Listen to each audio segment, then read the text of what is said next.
Vamos para o nosso noticiário aqui, porque nós temos um noticiário que já começa com uma informação que desde a última terça-feira tem tomado conta do noticiário brasileiro. É a operação desencadeada pela Polícia Federal, uma operação, conversei hoje com integrantes da Polícia Federal, o que eu apurei é de documentos absolutamente sólidos e fartos, documentos que sustentam uma peça bastante conclusiva de uma tentativa de mais do que um golpe de Estado, do assassinato do presidente eleito e do vice-presidente eleito, Lula e Alckmin, e da prisão e também do assassinato do ministro Alexandre de Moraes, do Supremo Tribunal Federal. A polícia indiciou hoje o ex-presidente Jair Bolsonaro, integrantes do seu governo, por tramarem esse golpe e essa operação. Foram indiciados, além dos que já haviam sido indiciados na última prisão realizada pela Polícia Federal, o ex-ministro-chefe da Casa Civil e da Defesa do governo Bolsonaro, Braga Neto, o ex-ministro do GSI, o Gabinete de Segurança Institucional, Augusto Heleno, o ex-diretor da ABIN, Agência Brasileira de Informações, Alexandre Ramagem, e o presidente do PL, o Partido Liberal, Valdemar da Costa Neto. Penas previstas depois do julgamento, um golpe de Estado que prevê pela legislação de 4 a 12 anos de prisão, abolição violenta do Estado Democrático de Direito de 4 a 8 anos de prisão e organização criminosa de 3 a 8 anos de prisão. Nós estamos falando de uma investigação. A conclusão do inquérito aponta para uma organização que atuou de forma coordenada.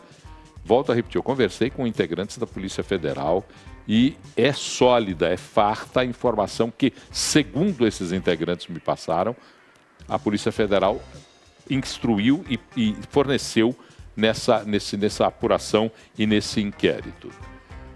Kertzmann, o presidente Bolsonaro tem o tempo inteiro se esquivado da participação de qualquer tentativa de desestabilização do processo democrático, de abolição violenta do Estado de Direito. Ele tem se esquivado disso. Mas está chegando muito perto do presidente Bolsonaro.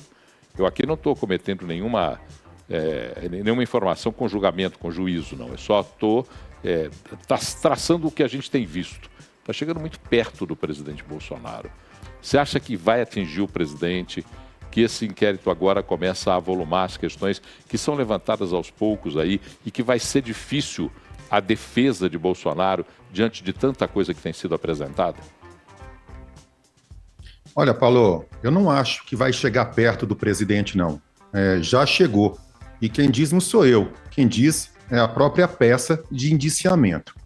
Até porque não é possível que o vice, o candidato a vice-presidente, não é possível que o ajudante de ordens, o cara que está lá com ele, compartilhando do dia dele, semanalmente, diariamente, semanalmente, mensalmente e anualmente, ou seja, é o braço direito dele, estou me referindo ao Coronel Cid.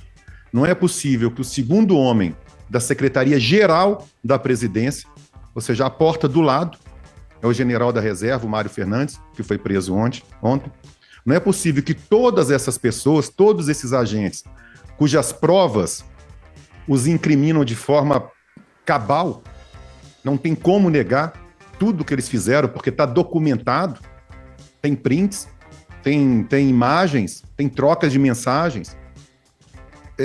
Não é possível que todas essas pessoas tenham conspirado solitariamente, junto com tantos outros que estavam acampados em Brasília, junto com outros agentes que financiaram, empresários que financiaram a ida de tanta gente para Brasília, para aquele acampamento em frente ao quartel. Essas investigações mostram isso de forma muito clara, o financiamento, mostram a logística, mostram as conversas, quem que ia para lá, quem que levava aquelas pessoas para o Palácio da Alvorada. Então não é possível que todo mundo fez isso solitariamente, ou seja, entre eles, nunca falou nada com o presidente Bolsonaro. O presidente Bolsonaro nunca soube nada disso, justamente ele que seria o maior beneficiário disso tudo, né? Se viesse a ocorrer. Você tem as gravações, você tem aquelas reuniões que foram gravadas, são públicas, com pronunciamentos desse general, Mário Fernandes, golpistas, pronunciamentos golpistas, dizendo que tem que agir o quanto antes, e todos os demais ficaram em silêncio, inclusive o presidente Bolsonaro.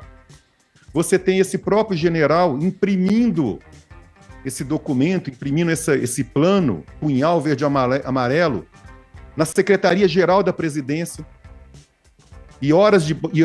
Minutos depois que ele imprime, o presidente Bolsonaro chega no Palácio do Planalto. Esse mesmo general, 2 dias depois, vai ao Palácio da Alvorada, fica por 40 minutos conversando com o presidente Bolsonaro. Esse mesmo general manda no mesmo dia uma mensagem para o Mauro Cid, esse ajudante de ordens, esse braço direito, que fez delações e hoje reforçou outros termos, agora implicando o general Braga Neto. Então ele vai até o Palácio do Planalto, manda mensagens naquele mesmo dia, só que à noite, para o coronel Cid, dizendo que o presidente havia aderido ao plano. Ou seja, isso tudo é muito claro e é incontestável. As pessoas podem dizer assim, mas não tem prova do Bolsonaro não mandou mensagem, o Bolsonaro não mandou. É aquela mesma história como o Lula alegava lá atrás. Não, mas não tem contrato do Lula. Não, mas ele não assinou nada. Pô, o cara estava dentro de um triplex lá no Guarujá, tem fotos dele, da esposa dele que faleceu. Aí lá do sítio de Atibaia tem bens pessoais, tem a adega dele, tem os pedalinhos dos netos. Não, mas não tem nenhum documento.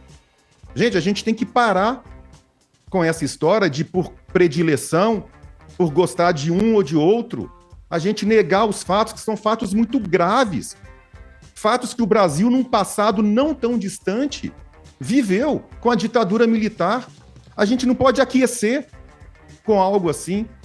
Então, Paulo, perdão por ter me alongado, mas respondendo objetivamente sua pergunta, não vai chegar não, já chegou.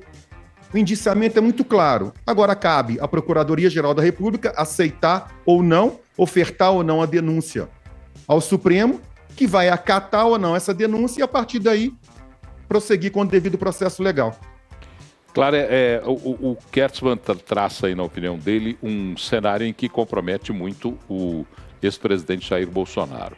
E o cenário que ele traça, pelo que eu conversei também com agentes da Polícia Federal, tem bastante substância para que possamos imaginar ou entender que havia, se não uma participação direta, o conhecimento do ex-presidente naquilo que se projetava, planejava como um golpe de Estado. Mas você diz o tempo inteiro que planejar um golpe de Estado não é fazer um golpe de Estado. Você já falou várias vezes aqui a respeito disso. Quando você vai juntando provas de que tudo caminhava para que se fizesse aquilo que eles idealizaram, e alguma coisa em determinado momento, e nenhum de nós conseguiu entender ainda, eu quando conversei hoje com uma pessoa da Polícia Federal, ele me disse, olha, isso tudo será entendido brevemente. Em algum momento, em alguma hora, tudo aquilo que foi planejado deu errado. Por que deu errado? Esqueça-se. Ou a gente tem que ir a fundo para entender a responsabilidade de cada um, Claré? Paulo, vamos lá. Primeiro, a gente tem que esclarecer para o grande público o que é um indiciamento. A Polícia Federal faz investigações e se ela acha que há indícios de um crime, ela apresenta esses indícios para quem faz a acusação formal que é o Ministério Público. Agora, o Ministério Público Federal, no caso, vai apreciar e concordar ou não se esses indícios realmente têm substância, se ele está ali consubstanciado um crime. Se ele achar que sim, e que pode ainda formar mais provas através de testemunha, depoimento, aí sim, ele vai fazer a denúncia, propor uma ação e, finalmente, os acusados, que até então nem acusados são pessoas envolvidas em algo que tem alguns indícios, eles poderão apresentar sua defesa, trazer suas provas, inclusive suas testemunhas, seus documentos que eventualmente combatem outros documentos, e assim em diante, até que a gente, após a ampla defesa e o contraditório, então, são princípios previstos na Constituição, aí sim a gente tem uma sentença. Então nós estamos muito longe de apontar o dedo para qualquer pessoa nessa história. Mas dito isso, Paulo, assim, eu concordo, pelo que li muito rapidamente esse indiciamento, mas eu concordo com você e com o Kertzmann, de que há indícios do conhecimento dos fatos por parte do Bolsonaro, não que tenha qualquer prova cabal e tudo, mas o fato do Cid, né? Cid, como é que chama? Mauro Cid. O fato dele ser um assessor muito próximo, né? O fato do Bolsonaro ter tido aquela reunião prévia lá com um oficial, enfim, há indícios de que ele tinha conhecimento, o que é muito diferente dele ser o ordenador, mas tudo bem. Agora, o que é importante dessa história toda, Paulo? Você já deu a afirmação para mim. Como que a gente deve encarar essa situação se for constatado que tudo isso era verdade? Porque assim, primeiro, acordei hoje, resolvi te matar, Paulo. Eu resolvi te matar. Você é o mais bonito do programa, o Kerson é mais feio que eu, mas você é mais bonito que eu e eu não quero que você roube minha cena. Comprei uma arma de um traficante escondido. Comprei uma granada também escondido. Guardei nas minhas gavetas. Tá? Desenhei no papel como que eu passaria pelas catracas da 98, que aí é muito seguro. Tem várias catracas, para quem não sabe. Né? Desenhei tudo, combinei com os porteiros. Mas, infelizmente, não tinha Uber na hora e eu não fui. Isso não é uma tentativa de assassinato. Está longe de ser uma tentativa de assassinato. Então, o que eu vi aí até agora, né, nesses indícios, pelo menos, é de que havia um planejamento, né? Se esses documentos e esses indícios forem verdadeiros, por que eu falo forem verdadeiros? Porque na fase onde há ampla defesa e contraditório é que há o combate, as impugnações, a gente entende certos detalhes que a gente só está vendo um lado. Mas se tudo isso for verdadeiro, eu entendo certamente que não houve uma tentativa, mas houve um planejamento, isso não é crime no Brasil, mas eu concordo com você que algo deve ser feito até para a gente trazer segurança para todos. Mas quando eu falo algo, não é prender ninguém, não é criar uma ditadura, né? Não é fazer o que se combate, o que a gente critica que eventualmente foi planejado a ser feito, não é apoiar que seja feito. Porque você pegar pessoas e prenderem por desejarem matar o outro, por planejarem, é uma situação muito complicada. Mas moralmente, Paulo, eu acho isso muito triste, eu fico muito chateado, para não falar outras palavras, de saber que isso aconteceu no Brasil, se isso aconteceu, e me parece que aconteceu, pelos indícios. Agora, eu não tenho a resposta aqui, o que fazer? Certamente não acho que seja condenação por tentativa de golpe. A gente teria que, talvez, sentar com um especialista em direito criminal, ver se existe alguma penalização, algum crime, alguma questão, ou que, pelo menos, a gente possa levantar esse debate. Paulo, diga. Me permite um complemento, um contraponto, na verdade, ao Claré, é que são coisas bem diferentes do que ele relatou. A gente não está falando de uma pessoa, a gente está falando de um grupo imenso de pessoas. Esse grupo imenso de pessoas se organizaram, daí porque responderem, se é que vão responder, né? Se for oferecida a denúncia pela Procuradoria-Geral da República, se isso acontecer, irão responder por organização criminosa. Não foi uma pessoa, foram várias. Segundo, essas pessoas não apenas pensaram individualmente em matar ou dar um golpe de Estado, como o exemplo que o Claré deu. Não, elas sentaram, elas se organizaram, elas fizeram reuniões, elas fizeram planos, elas planejaram, você tem todo o descritivo, inclusive de armamentos necessários. A partir daí, você houve mobilização de agentes públicos, os tais kids pretos, que foram às ruas, pelo menos em uma ocasião, para neutralizar, esse é o termo que eles utilizavam, o ministro Alexandre de Moraes. Pode ser prender, pode ser assassinar, enfim. Mas eles foram às ruas para poder fazer isso, né? Então, não ficou só no campo das ideias. Houve, de fato, um trabalho extenso, empregado, em prol da tentativa, e esse é o termo jurídico, de abolição violenta do Estado Democrático de Direito. Basta tentar. A lei diz que a tentativa já é crime, não precisa ser consumado o fato. Da mesma maneira que o golpe de Estado. Então, organização criminosa, tentativa de abolição violenta do Estado Democrático de Direito e golpe de Estado, esses três crimes, e no caso do presidente Bolsonaro, talvez prevaricação, por ter visto isso tudo acontecer e não ter agido, não ter denunciado ou dado voz de prisão a essas pessoas, isso tudo está descrito de forma muito clara no indiciamento. E é muito diferente do que o Claré falou. Paulo, só até para me corrigir aqui. ouvindo esse detalhamento do Kertzmann, eu vou fazer uma alteração na minha fala. Certamente existe espaço para organização criminosa, ele tem razão, e existiria para prevaricação, concordo com o Kertzmann. Agora, golpe de Estado, pelo amor de Deus, gente, não força a barra, gente. Para com esse drama, para com esse discurso. Nunca houve tentativa. Tentativas são atos preparatórios. Houve-se um desejo, claramente, Kertzmann. Agora, eu concordo com o Kertzmann quanto a se esses indícios forem no momento em que eles encontrarem a outra parte, que até agora a gente só tem uma parte, que é uma parte de... Nem uma parte, né? A gente tem os indícios. Se eles forem concretizados e não houver nenhum tipo de defesa que o desabone e nem os impugne, eu concordo com o Kertzmann sobre organização criminosa e sobre prevaricação. O resto não, porque não há atos preparatórios. Atos preparatórios não são planejamento. Lembre-se do exemplo que eu dei aqui, em que eu queria matar o Paulo Leite.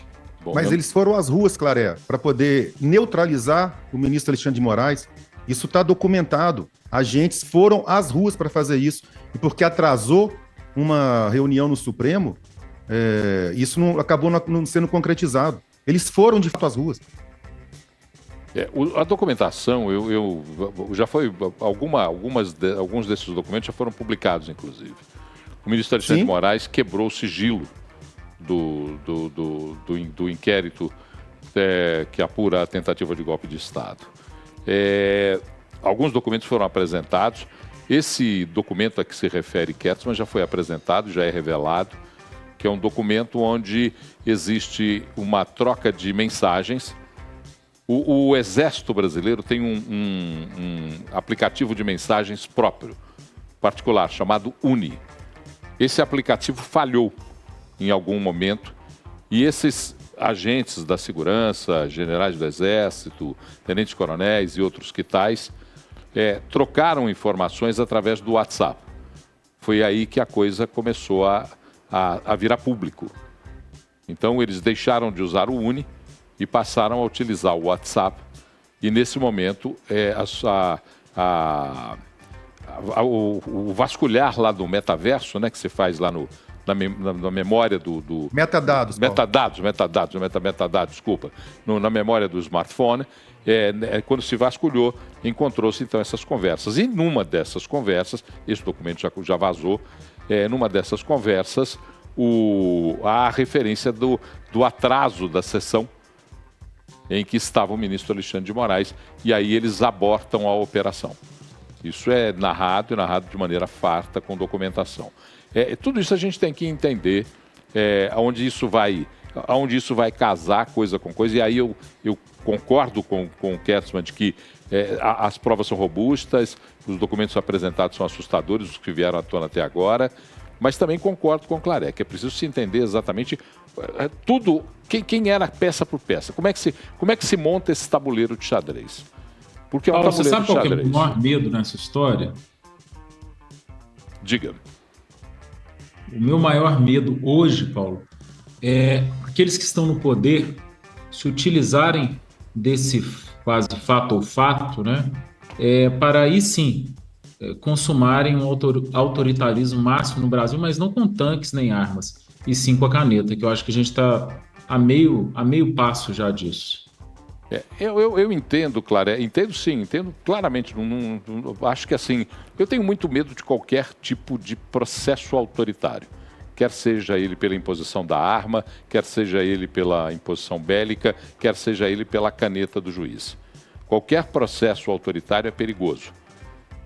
Eu entendo que há um temor por parte daqueles que hoje estão no poder, porque a eleição de 2026 não será uma eleição fácil para eles, não. A eleição de 2026 não é uma eleição tranquila para o presidente Lula ou para o grupo do presidente Lula. É uma eleição que tem fortes características de oposição, pelo menos se a coisa anda como está andando. E aí eu acho que há sim um temor de que eles cheguem na eleição de 2026 menos robustos do que imaginavam. E se eles usam, e aí eu vou usar a fala do Claré, se quem hoje está no poder usar o que está sendo apurado, usar aquilo que está sendo investigado e apurado nesse inquérito para combater a força política que pode lhe ser opositora, e combater de qualquer maneira, aí é preocupante. Eu vou te falar mais, uma coisa Paulo, que eu acho que o Kertzmann se preocuparia muito. O Kertzmann falou aqui esses dias, ele estava muito revoltado com a questão do Zé Dirceu. Eu não sei se era o Kertzmann ou o Paulo. Bom, um de vocês estava muito revoltado. Eu disse, claro, isso aqui. O Kertzmann também falou. Tá, sobre o Zé Dirceu. Por que o Zé Dirceu foi absolvido? Você se recorda? Ele foi absolvido porque foram anuladas... Ele não foi absolvido não, Claré. Desculpe, ele foi anulada, né? A sua condenação foi anulou as penas dele baseado em outro caso, de forma diversa do que o próprio Supremo já tinha julgado anteriormente. Então, aquilo foi uma arrumação alucinada. O que fez Gilmar Mendes é de uma arrumação terrível, ainda mais se tratando de uma pessoa abominável como é José Dirceu. Aí tem que ele anulou baseado em uma outra decisão, como bem disse o Kertzmann, porque ele disse assim, tudo que tiver o dedo desse juiz, ou desse, eu não me recordo ao certo, vai ser anulado. Né? Eu acho que era isso. O meu receio ainda é exatamente isso. Vocês sabiam que todo esse indiciamento que agora surge, todo esse debate sobre o suposto golpe, ele é originado no inquérito das fake news, que é absolutamente ilegal, está aí aberto há 6 anos, entra toda hora um novo investigado. Vocês sabiam disso? Vocês sabiam o quão frágil qualquer decisão em cima ou originada desse inquérito das fake news? Ou seja, qualquer decisão sobre esse assunto que nós estamos discutindo aqui também, amanhã será facilmente anulado. Então, assim, tá tudo errado, gente. Por que eu estou dizendo isso? Que eu estou querendo, não, vamos fazer direito para não anular? Não, é porque a origem desse debate, ela já é ilegal por si só, ela já é autoritária por si só de partir do inquérito das fake news.